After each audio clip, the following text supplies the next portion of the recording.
लड़की वालों ने कहा हमें 5 करोड़ रुपए दो। अब जब फादर इन लॉ ने देखा कि 5 करोड़ की डिमांड, एक तो मेरा लड़का चला गया और ये लड़की वाले 5 करोड़ रुपया डिमांड करते हुए, वो गुस्से में कहा प्लीज गेट आउट, मेरे घर से निकल जाओ। वो केस आया मीडिएशन पर। मैंने देखा कि जब मीडिएशन पे ये केस आया तो दोनों पार्टीज के एडवोकेट्स और रिश्तेदार वो लोग लड़ रहे थे। और मैंने एक चीज और नोटिस किया कि जब 8 वीक तक हम लोग एवरी वीक में 2-3 घंटे वो मीडिएशन करते थे, तो मैंने देखा कि ये लड़की को 8 वीक के अंदर ब्लैक आईज आ गई है और ऐसी सिक लग रही है। जो फर्स्ट मीडिएशन में she was looking so fresh and good, 8 week के बाद में शी वॉज लुकिंग टेरेबल।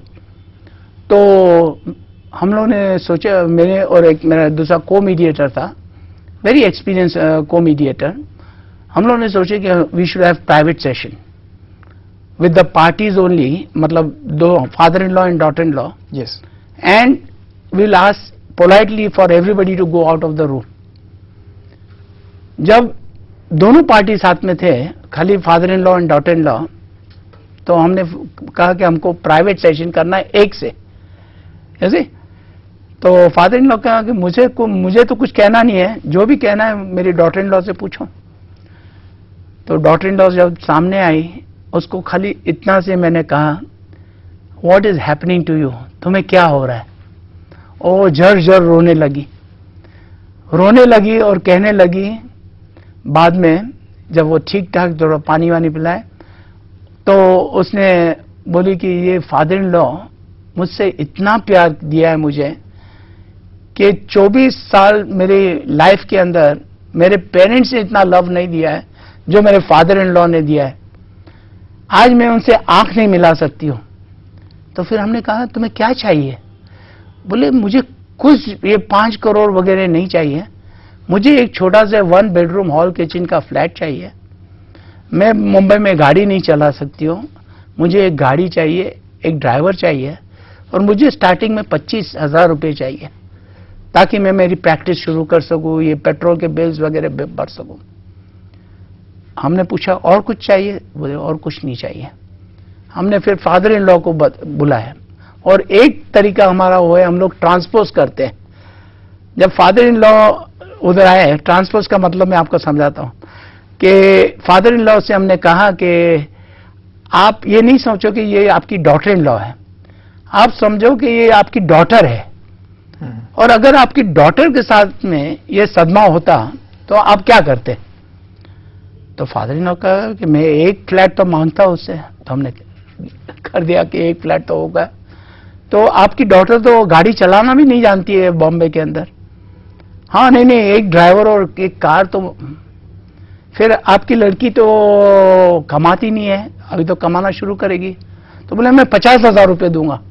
अब लड़की ने कहा था मुझे 25 चाहिए, ये कहता है 50,000।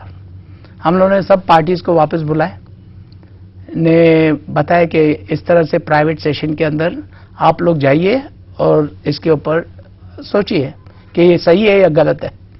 दोनों को अलग अलग रूम में भेज दिए और उसके बाद में दोनों पार्टीज आई। इसको हम कहते हैं मीडिएशन के अंदर रियलिटी टेस्टिंग, कि मीडिएटर के ऊपर कोई इल्जाम नहीं आया है कि उन्होंने कोई अनड्यू इन्फ्लुएंस यूज किया है या मिसरिप्रेजेंटेशन किया है कि कुछ गलत कहा है और फोर्स के साथ में ये सेटलमेंट लाया है। इसलिए हम लोग ये रियलिटी टेस्टिंग करते हैं। तो दोनों पार्टी ने कहा कि yes we are accepting this settlement, ये हमको एक्सेप्टेबल है। उसके बाद में जब MOU साइन हुआ तो वो फादर इन लॉ कहता है कि आज से ये लड़की मेरी लड़की है। उसे सीनियर पार्टनर को बुलाया, बोला कल से, क्योंकि फादर इन लॉ भी आर्किटेक्ट था, ये वो बिजनेसमैन बन गया था, बोला कल से मेरी ऑफिस में मेरी ये बेटी बैठेगी और मैं इसके लिए एक अच्छा सा लड़का ढूंढूंगा कि उसकी शादी हो जाए। See this is called the miracle of mediation. कहाँ 5 करोड़ और कहाँ ये 1 करोड़ और कुछ 30-40 लाख के अंदर settlement. You are building relationship. Mediation में क्या होता है? We are building relationship. Court और आर्बिट्रेशन में क्या होता है? एक विनर होता है, एक लूजर होता है। और मीडिएशन के अंदर जैसे मैंने कहा विन विन सिचुएशन होता है। तो ये हमारा मकसद होता है कि क्योंकि जब कोर्ट्स में लोग लड़ते हैं लिटिगेंट्स, फिर उनकी जो झगड़े में उनके जेनरेशन तक चलता है। They don't talk to each other, brother brother से बात नहीं करता है। तो ये मीडिएशन फैमिली सेटलमेंट में भी बहुत काम आता है। Commercial dispute, partnership dispute, building disputes, land property disputes के अंदर it is very very effective, बहुत ही इफेक्टिव होता है। कराची वाला साहब, इसकी कामयाबी के बारे में तो जिस केस का आपने जिक्र किया, जाहिर सी बात है कि ये एक it was just tip of the iceberg. Tip of the, हमने मेरी एक किताब है, मैं आपको बताना चाहूंगा कि एक किताब मैंने पहले पब्लिश की, वो यूनाइटेड स्टेट्स काउंसिलेट ने पब्लिश की। उसका टाइटल है mediation in India tool kit. वो तो अभी बहुत सारी डिस्ट्रीब्यूट हो गई free of charge by the US consulate. उसके बाद में मैंने और एक सिंपल किताब लिखी है, कॉन्फ्लिक्ट रेजोल्यूशन थ्रू मीडिएशन।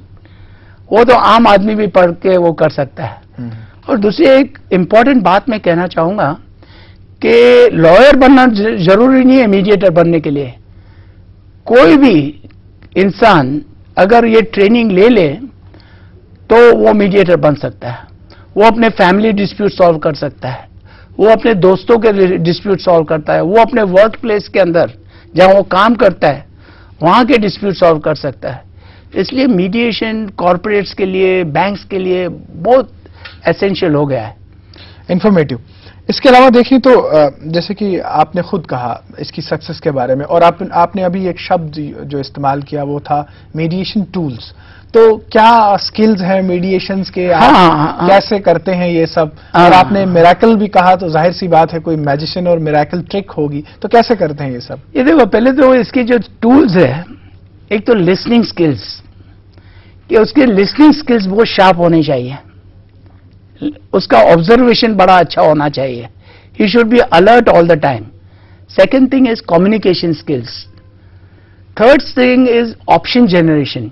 जब लोग लड़ते हैं ना तो ऐसे है कि जैसे वो लोग जंगल में है, उनको पता नहीं है कि जंगल से बाहर किस तरह से आया जाए।